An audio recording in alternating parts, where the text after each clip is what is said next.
Let's remember all of our marhumeen, all the mu'mineen and mu'minat, especially Mahroum Salim Akber with recitation of Surah Al-Fatiha, Salawat ala Muhammad wa ali Muhammad.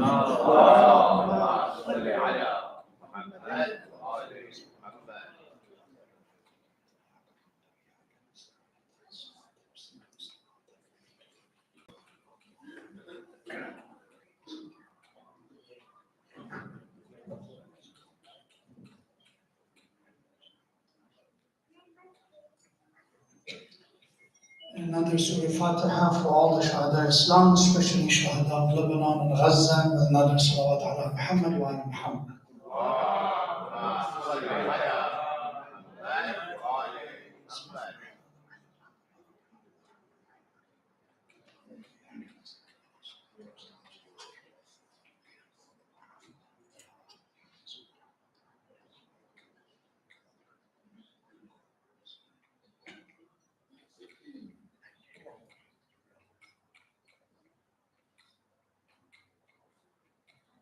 Ta'jeel and hastening return of Imam over time, recite the third Salawat ala Muhammad wa ali Muhammad.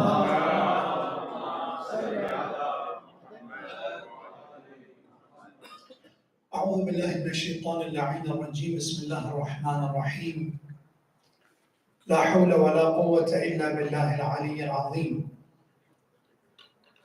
الحمد لله الذي جعل الحمد مفتاحا لذكره وسببا للمزيد من فضله ودليلا على آلائه وعظمته ثم الصلاة والسلام على خير خلقه وحبيبه حافظ سره ومبلغ رسالاته حبيب إله العالمين وخاتم النبيين أبو القاسم المصطفى محمد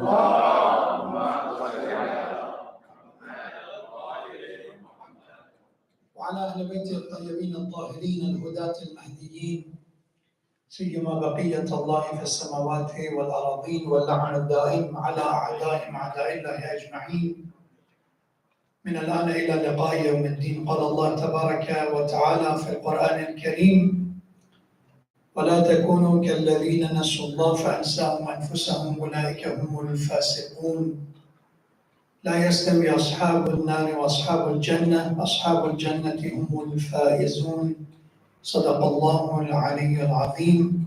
May Allah subhanahu wa ta'ala illuminate our hearts with the light of Iman and guidance and cleanse our hearts from doubt, from deviance and misguidance with the love of the Prophet and his family and salawat ala Muhammad wa ali Muhammad.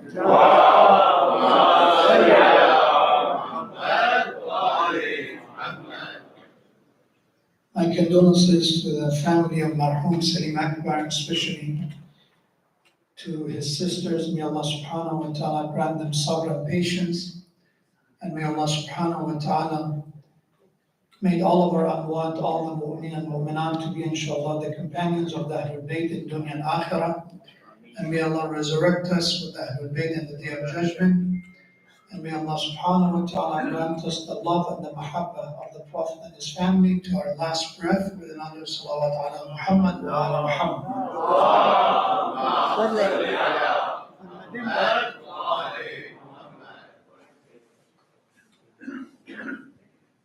Surah Al-Hash, verse 19, is a message of Allah subhanahu wa ta'ala, which is stating a matter that should be obvious. لا يستوي أصحاب النار وأصحاب الجنة. Inhabitants of hell and inhabitants of heaven, they're not equal, they're not the same. أصحاب الجنة هم الفائزون. Indeed, those who are worthy of heaven, they are the one that they achieve success and salvation. And in the previous verse, Allah subhanahu wa ta'ala said, وَلَا تَكُونُوا. And in many verses of Quran, this term, which means do not be of these people, don't commit these actions, are focusing on things that we should be most mindful of. And these are warnings of Allah subhanahu wa ta'ala. When Allah said, وَلَا تَكُنْ or وَلَا تَكُنْ means do not be or do not commit. And in this ayah, Allah said, وَلَا تَكُونُوا كَالَّذِينَ نَسُوا اللَّهِ. Do not be of those who forget Allah subhanahu wa ta'ala. And this nisyan and forgetfulness, meaning that those who are focused, those who are distracted, those who prioritize anything or anyone beside Allah. And as a result of that, they forget that Allah subhanahu wa ta'ala is the one who should be remembered. And His remembrance is the only true way of tranquility. All humanity is seeking, is looking for peace. You've seen it. You've seen in the United Nations, everyone, even the warmongers, even the killers, even the sociopaths, they said we want peace. This is what we want. Because that is something that is appealing to all humanity. We want peace. Nobody's looking for destruction. Nobody's looking for distress. Nobody's looking for anxiety. Individually and in a societal level, we're looking for peace. And Allah said, Allah, be aware, بِذِكْرِ اللَّهِ تَطْمَئِنُّ الْقُلُوبُ. The only way you find tranquility and peace of the heart, when your soul will rest at peace, is the moment you remember Allah. Anything else will be something that you numb the pain, you distract yourself. There are people who said music, again, that's an entire subject. So, when I listen to this, it gives me the sense of peace. Some say, when I have a hobby or something that I do for fun, it gives me peace. And it's true, there are relative level of peace in many things. But one thing we should not forget, that none of these things can guarantee an everlasting peace. No one can claim it. But when Allah said, "Allah bidhikr la tatma'innu qulub," we're looking for something that is long-lasting, something that is more permanent. That's why we see that people get bored. Things usually don't have the same kind of reaction, same kind of feeling that you have the first time. Why? Because they become repetitive. But remembrance of Allah subhanahu wa ta'ala has a power that if it's acknowledged, if it's believed in properly, it will never get old.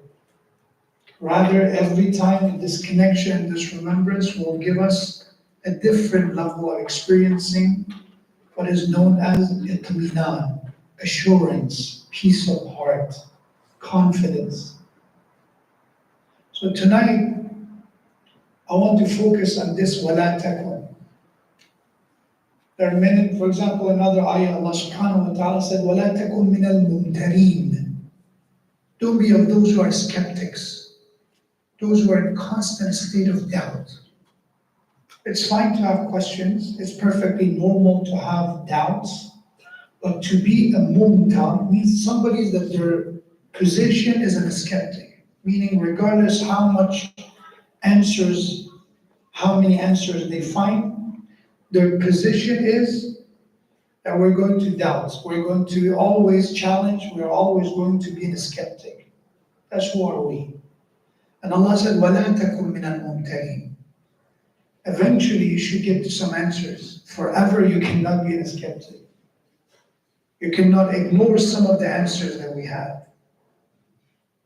The reality is that we have questions about everything, and there's not 100% answers. For example, I've listened to these arguments, and this is a warning that I'm sharing with our community. It's not just our young people that deal with doubts. Even our adults are dealing with doubts. When I hear comments from a father of children, teenagers, that the father himself in his comments, you can sense doubts. You can hear comments that they smell like someone whose faith is weakened. So it's not a guarantee that, okay, I'm a father of children, I'm a grandfather, so I don't deal with doubt, I don't deal with being in a position of vulnerability in my faith. So one of those things that I quite often hear is that when people talk about faith, is that, we don't know. We don't have the answers. And then they object, how about those who use the religion in this way? They abuse the religion that way, they abuse the name of God that way. So when they're saying this, they say, that's why I'm not that religious. That's why I don't go to the masjid. That's why I don't show up to the program. And they have all these very, very common objections that people make about faith. And the first thing I ask them to think about is that, okay, religion and faith, there are people who abuse it. There are people who take advantage of it. There are those who use the name of Allah to advance their desires. That could be what we see in Gaza, using the name of God to justify your genocide and killing. Or it could be, in the time of Jim Crow time and slavery, using Jesus and the name of God to justify slavery. It could be anything, anytime. Or it could be even Muslims who justify killing of Imam al-Hussein in the name of religion. It doesn't make a difference. But because of this, we do not throw out the whole notion of deen.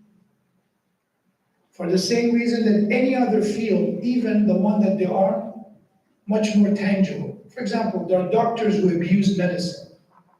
If you're interested, there's a good amount of reading out there about opioid crisis and how much, unfortunately, people in healthcare were responsible when they were prescribing these painkillers, and they contributed to this crisis. There were those who abused their position as those who were supposed to help people, and they abused it because of the profit, because of money, or whatever you can call it. But nobody come and throw out the whole concept of medicine, throw it out because there are people who abuse it.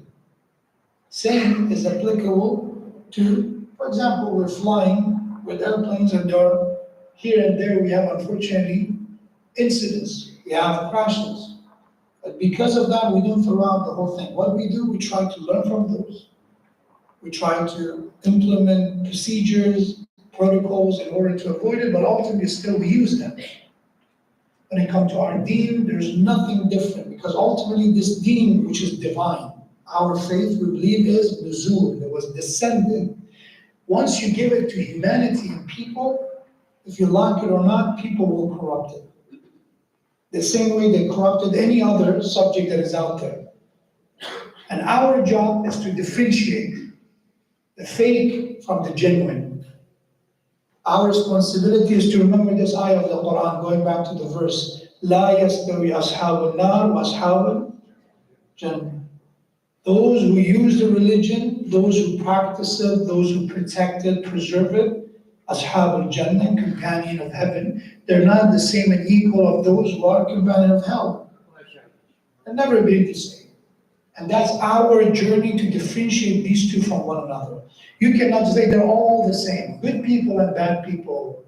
Yazid and God forbid Imam Hussein's, they're all the same. These are all a bunch of, this is just overgeneralization are done by people who their intention ultimately is to advance their desires. Saying, all the Muslims are like this, all the Arabs are like this, all the labeling people with racial trope, with Islamophobic trope is what they're looking for. So what Quran is telling us about wala takun, what are things that we should be most concerned about? Among those that Allah subhanahu wa ta'ala says is wala takun min al-qanitin. Don't be of those who lose hope in Allah. So I said, if you look, nowadays, alhamdulillah, with technology, all you have to do is look for the keywords, search keywords. And when you look for وَلَا تَكُنْ or وَلَا تَكُونُ, one of those that you find is وَلَا تَكُنْ مِنَ الْقَانِطِينَ, meaning that there are moments in life that we face challenges, difficulties, even defeat. And Allah said, at that moment of distress and stress, do not lose your hope.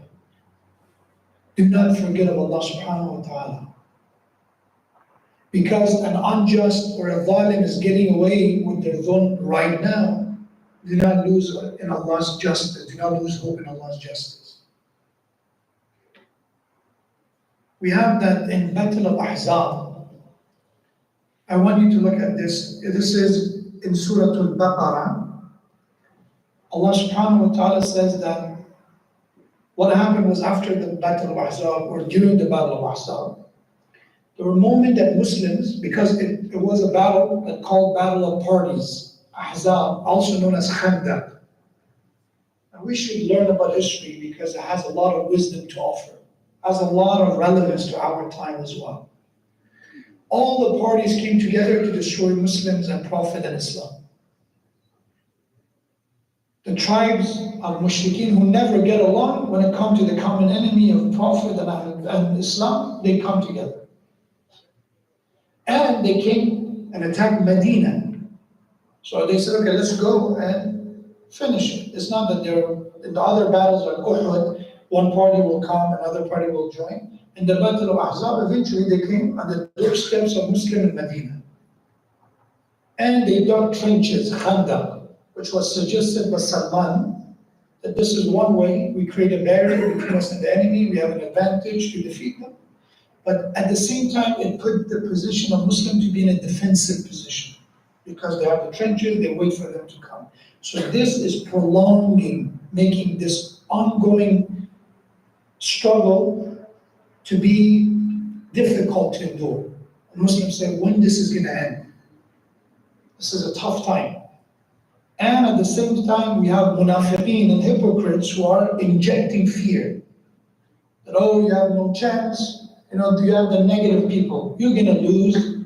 Do you think you have a chance against all these parties who have all the equipment, they have all the numbers, they have all the resources? Does it ring any bell? I think it does. So these munafiqeen were also injecting fear and hopelessness as well. So this ayah was revealed to give comfort and counsel to Prophet Muhammad sallallahu alaihi wasallam.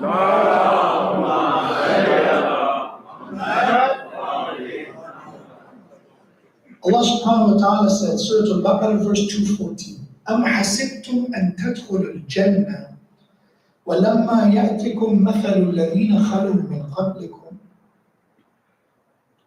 When you see the term أَمْ حَسِبْتُمْ, it refers to a wrong calculation, misconception.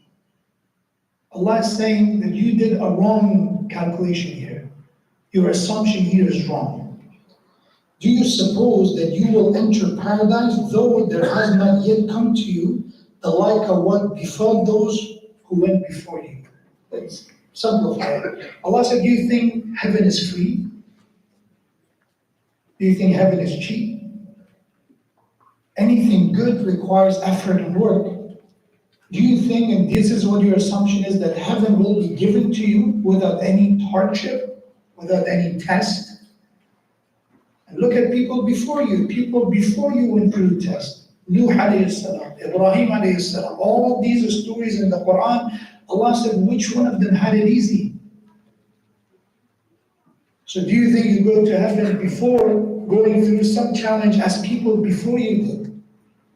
It's not that you're the unlucky ones.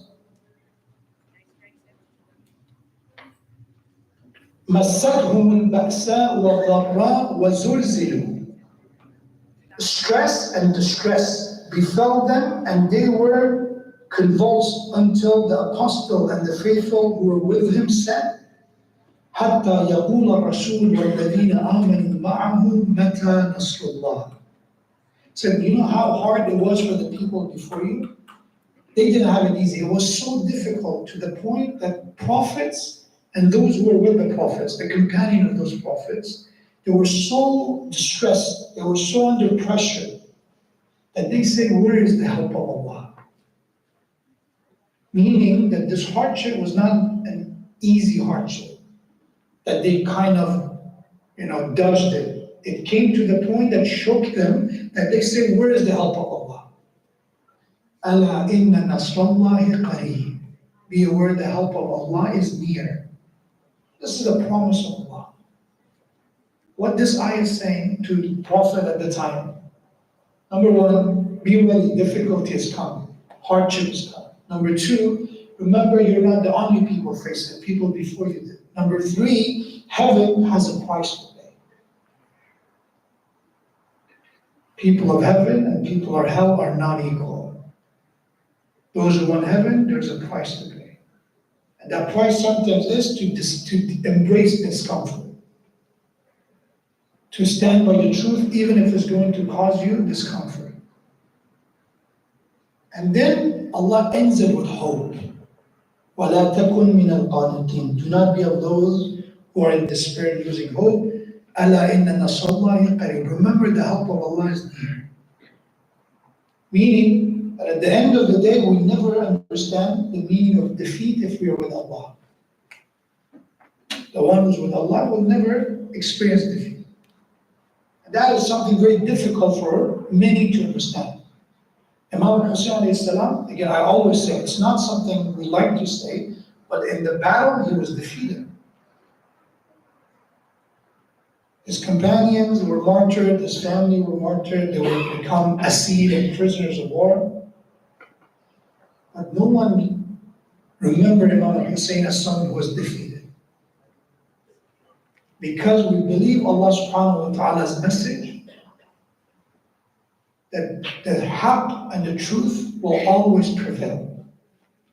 Falsehood will perish even if they gain victory. إِنَّ الْبَاطِلَ كَانَ زَهُوقًا. Let's complement this ayah with a hadith from Amir al-Mu'minin Ali ibn Abi Talib alayhi salam.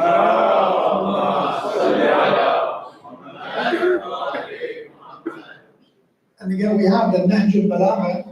Again, this is not a hadith because obviously Nahj al-Balagha was compiled after the Imams of Ahlul Bayt by Sayyid al-Rafi, may Allah bless his soul.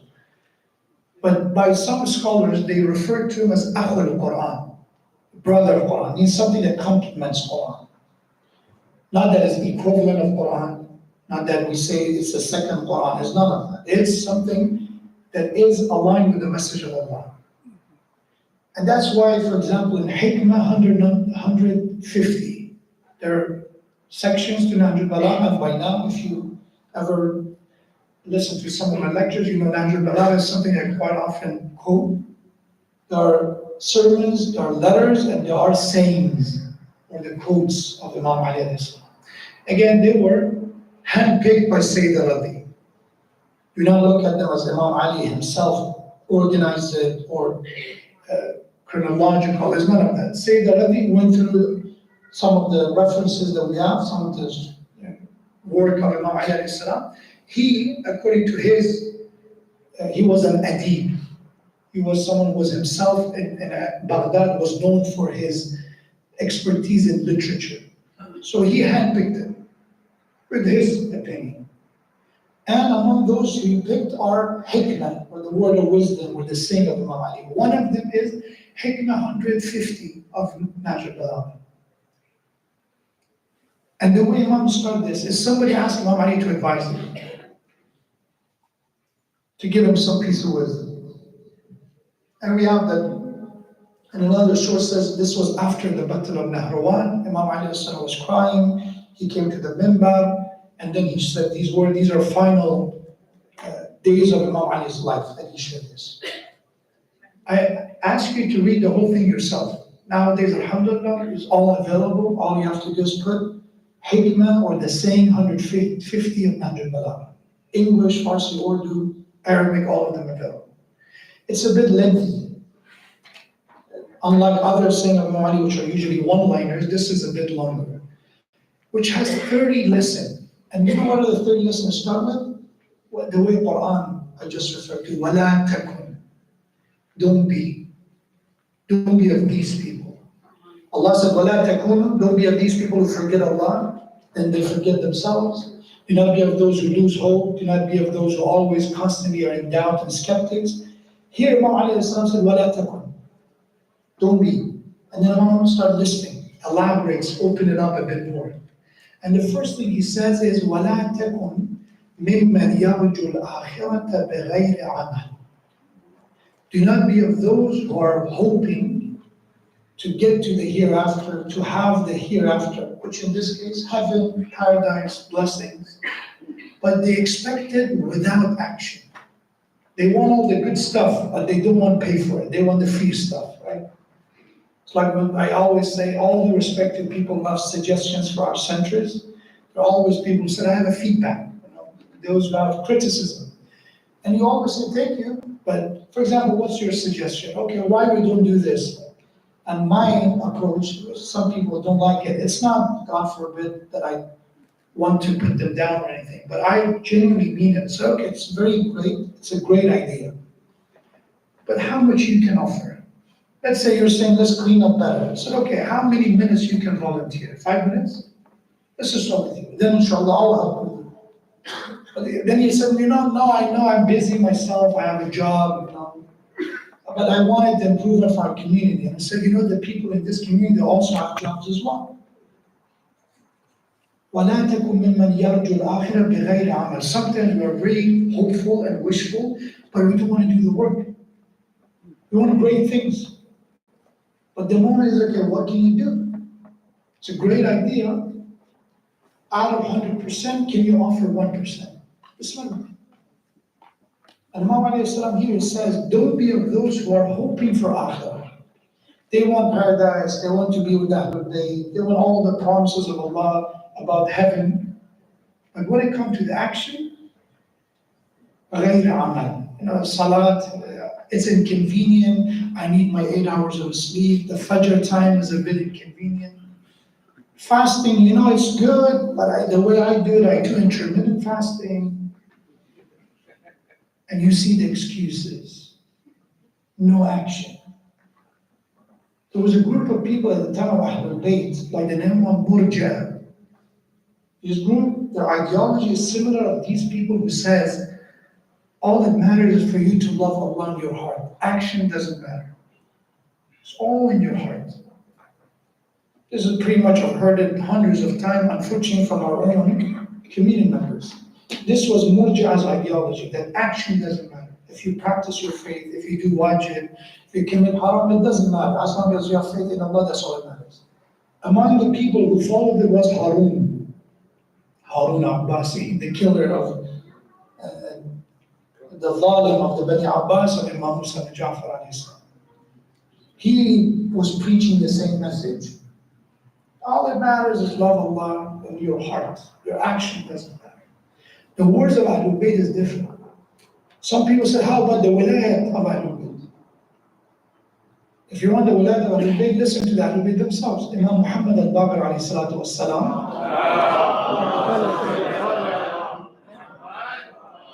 said, لا ينال ولايتنا. You cannot get to our wilayat. You cannot reach it and access it بغير عمل, without action. That even the wilayat of Ahlul Bayt should be done with actions. وَلَا تَكُنْ مِمَّنْ يَرْجُو الْآخِرَةَ بِغَيْرِ عَمَلٍ. And how much I can emphasize, amal means, action means what? Amal is different from fi'l. I know we're not Arabic speakers, many of us. It's good to learn. These are the wisdoms of Quran. Fi'l means action as well. But the difference in fi'l, intention doesn't matter. Usually fi'l is just af'al, or the action is the word that you do. Amal, it requires sincere intention. You do it for the sake of Allah. That's why Allah in the Quran said, إِنَّ الَّذِينَ آمَنُوا وَعَمِلُوا الصَّالِحَاتِ. The righteous deeds, it means those amal have the intention that is right. It's a solid intention. It's done for the sake of Allah. And that matters. So when you say amal, we're not talking about just running around, just being active, being productive. They're good, they're fi'l. But amal is when you do it for the sake of Allah. And this amal is not just ibadah. Ibadah is one form of amal. Action, one form of action is worship. Waking up for Fajr, doing your salat, doing your wajib, committing to what Allah subhanahu wa ta'ala put as a responsibility, recognizing it. That's one. We have some responsibility who are not just worship, they are in the matter of our social responsibility, society. We are responsible toward our community, we're responsible to our people around us. We're responsible to our people who are suffering, Mahroum, oppressed. This is not just something that we can just say is not my responsibility. It is on us. That's another amal, it's another action. Then we have what is known as iqtisad, business, income, providing for your family. That also requires amal, action. All of these come under the term amal. And we have people who find for loopholes in each of them. We have those who are very good in business. They are very good providers for their family. But when it comes to worship, they're negligent. We have those who are very good in worship, but when it comes to the moment of providing for family, they're lazy. Allah is Razzaq, Allah provides, and they're doing nothing. And they expect their family, their wife to go work and provide for them. These are people who are not understanding the whole image, the whole package. Amal is not exclusive to one. Action is about all the pieces. That our Prophet is an example. He was not someone who only did worship. He did worship, but at the same time, he was in the middle of the society's issues and challenges and standing up to oppression and injustice. And also, he is the one with his family. Also, he is there to provide help for the poor and needy. As well as he is doing business, he is a tajir, right? Sa'd ibn Mu'adh, companion of the Prophet, his job was, he was a labor worker. Sometimes his job was literally to pull water from the well, and then that was how he would basically take care of his livelihood. We have that one day, the Prophet was returning from the battle of Tabuk. Sa'd ibn Mu'adh came to Prophet, embraced Prophet, and as Prophet was holding his hand, felt his hand and the skin that has been basically toughened up. And you can see that it's not as soft. The hard hands of Sa'd ibn Mu'adh. And Rasulullah asked him about his hand. So, Ya Rasulullah, it's because of labor work. Because I do a lot of work with my hand. I'm a hands-on, basically, kind of job. That's why my hands are this way. قَبَّلَ يَدَهُ Rasulullah. Rasulullah kissed his hand. So this is amal. Why? Because this Sa'd ibn Mu'adh is going to do the work, not to. He can do something haram. He can do interest and riba, but he doesn't. He can, God forbid, do some stealing or something. He doesn't. So he chooses an amal that is righteous, which is providing from the halal way. I'm not saying all of us have to do labor work, but as long as we choose to do it without haram, that is qurbatan ila Allah. That amal is qurbatan ila Allah. May Allah subhanahu wa ta'ala grant us the tawfiq to learn from the message of Quran. Number one, وَلَا تَكُمْ مِنَ الْقَانِطِينَ. Do not lose in Allah subhanahu wa ta'ala's mercy and promise, regardless of what we know. In short term, things seem very hopeless. But when you look at the story of Yusuf alayhi salam, the story of Yusuf at the beginning was very hopeless as well. Right? When you look at Yusuf being thrown into well, his own brothers plotting against him. But when you look at the big picture is a different story. When you look at our Prophet, the way Muslims were abused, killed, persecuted at the early years of Islam is very different by the end of Islam, which is the return of Prophet to Mecca. But there are years in the middle. There's 23 years of prophethood in that span of time. But we are unfortunately living at a time that we are looking for quick fixes. We want everything right away. And that's what Quran always says. Inna Allah ma'as sabirin. Those who are patient, they feel Allah with them. Those who are people, those who are impatient, they don't feel Allah because they want quick fixes, and Allah's wisdom doesn't work that way. Inna Allah ma'as sabirin means those who are patient, they see Allah with them. They feel Allah's presence. Huwa ma'akum aynama kuntum. Allah subhanahu wa ta'ala, once again, our dua is to give us the tawfiq to using at the short time that we have. When we are coming to the Esaal Swab, to the funerals, to burials, we had a death in our community, 50-something years old, young children. I met him in the hospital. Within a span of a week, he passed away. Nobody could believe it. This is the uncertainty of life. And when I was talking to some people, so we had many plans. He wanted to fix his backyard. He was planning to do this for his kids. And it's fine, that's part of our nature. We have hope for life, that's good. But at the same time, to feel that, okay, we have a guarantee, it's not it. وَالْمَوْتُ يَأْتِي بَغْتَةً. That death is unpredictable, and that's why we always should be ready. Always. And one of those actions that is necessary for us to be ready for is to make sure there is no dayn on us. There should not be any debt. Haqqullah or haqqul nas. I advise people to have a writing and have a confidant, a trustworthy person, and share it with them. Say, okay, let's exchange if you want, right? Quid pro quo if you like it, whatever it is. I hold on to yours and you hold on to mine. These are the debt that I have. This is, the salat that I need to make up. This is, don't open it unless God forbid something happened. Then this is the way. There is the procedure. I owe this person this much, and I can. If it's something that can be fixed right away, do not even write it down. I heard someone, I need to apologize. Right now, tonight is the time. Don't even wait. Why you put it in a list? Could be done right now. I missed my Fajr. Don't wait for the next Fajr to make it up. Right now is the time to do it. There are people who postpone, oh, inshallah, I do it with my next one. No, right now, how we know there's going to be another next one.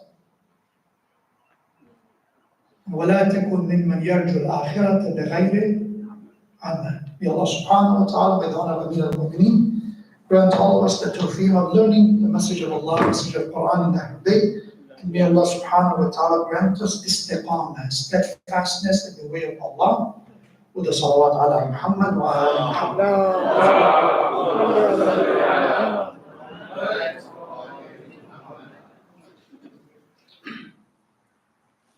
Because I heard that there are sisters of this Mahroum with us tonight, and this Majlis is by the family of this Mahroum. One reminder to us when we hear the word istiqamah, steadfastness, when we hear the word sabr and patience, when we hear the word of being hopeful, how can we not remember the name Zainab? Sallallahu alayha. Imagine in a span of a day, within a few hours, you lose 17, Bani Hashim was 17 mentioned. 17 close family members. Your sons, your brothers, your nephews, and now you yourself and the rest of the family are in chain and shackles. And when Ibn Ziyad, may Allah remove his mercy from him, he looked at Zainab sallallahu alayha and he used to start praising Allah. Praise to Allah that killed you and killed your family and humiliated you. Celebrating that moment of victory in the face of a grieving woman like Zainab. Expecting that Zainab is going to react with crying, weeping. Zainab is the daughter of Ali, is a student of Hussein. So what she said, she quoted a verse from Quran. Again, is the term, وَلَا يَحْسَبَنَّ الَّذِينَ. Do not, again, this is the wrong calculation you've done.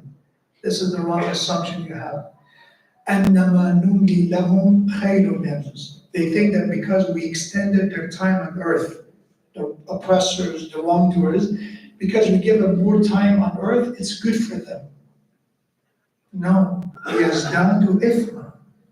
This life for them is going to be more damaged because the more they live, the more sin they kill.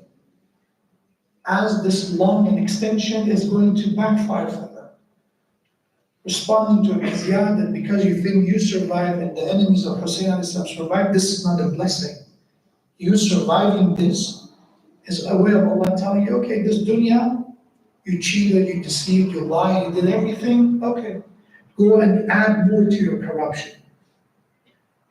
But when the time comes, adhabul muheen. And the promise of Allah is that punishment that is going to humiliate you. That is the promise of Allah. That is going to break you. And then she said, "Ma ra'aytu illa jamila." We all heard that part, but she started with Quran. Then she said this: "You are praising Allah for humiliating us. We were not humiliated. I saw nothing but beauty." This is the Iman and Sabr of Zainab. And we have that at the time, and the last hours of the day of Ashura. This is the moment of farewell between a sister and a brother. We have that Abu Abdullah looked at the enemies and said, "Hal min dhabin yadhub al-haram ya Rasulillah." Is there anyone to answer the call of help of the family of the Prophet, defend the sanctity of the Prophet's family? No one is left. There is no Ali Akber, there is no Abbas. Even Ali al-Asghar is martyred. So we have that Imam al-Hussein called his family, called his daughters, his sisters, Kulthum, Zainab, Salamullah alayha. And he looked at them and said, my family, Hada wada'a akhirin. This is the last farewell. This is the final goodbye. And they gathered and they started crying. Said, Irham bi ghurbatina.